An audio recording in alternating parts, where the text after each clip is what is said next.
Hey, so today's reading for the astrological oracle deck will be a short one because I've said quite a lot in the blog already, and I wanted to just quickly reference some things or note some things in the video that I didn't mention in the blog, just again to keep it, within bite sized portions and digestible amounts of information.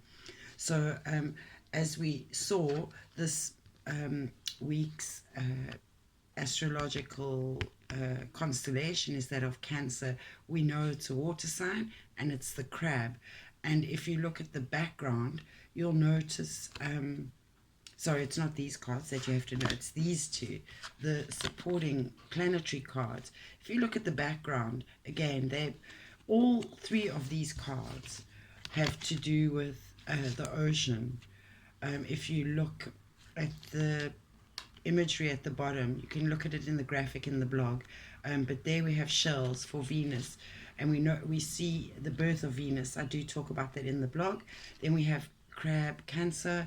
We know crab is an ocean animal, a sea animal. And then we've got Neptune, and there we have the seahorse.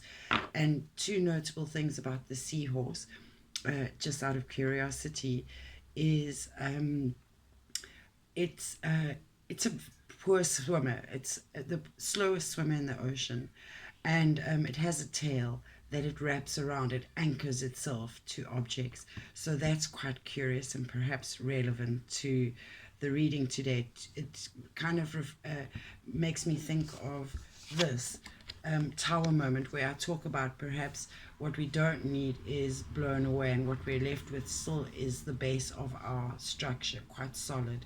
So the seahorse makes me think of that. What are we either clinging onto, or what do we hold onto that brings us safety and security? Is it actually bringing that, or is it just an illusion of?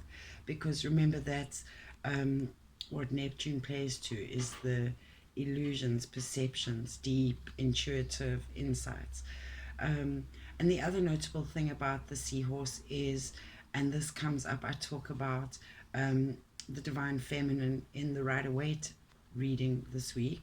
And it there and here is Gamos, which means divine heavenly marriage or union. And the seahorse have a mating dance that they do, a ritual, quite an elaborate ritual that they follow. So there is perhaps relevance in that too, in that what is our mating ritual? But again, it's not always to do with sex. And we see the Empress coming up, so we know that that talks about the fertility, the result of consummation and of fertilization. Um, but what is it? How are we doing our mating dance with life? And actually, it reminds me of a post I did earlier this week where I was talking about what forms I use to in life to make love to life and experience it making love back to me, and challenging myself certainly in a physical capacity. For example, strength training is something like that. So yeah, it's interesting that all three of these cards today are water element cards, and water we know is the uh, state of our bodies. We have a high water content body, and it's also the it has to do with emotions. So yes, very much we can imagine that, or I can believe that everybody is going through deep emotional lessons at the moment.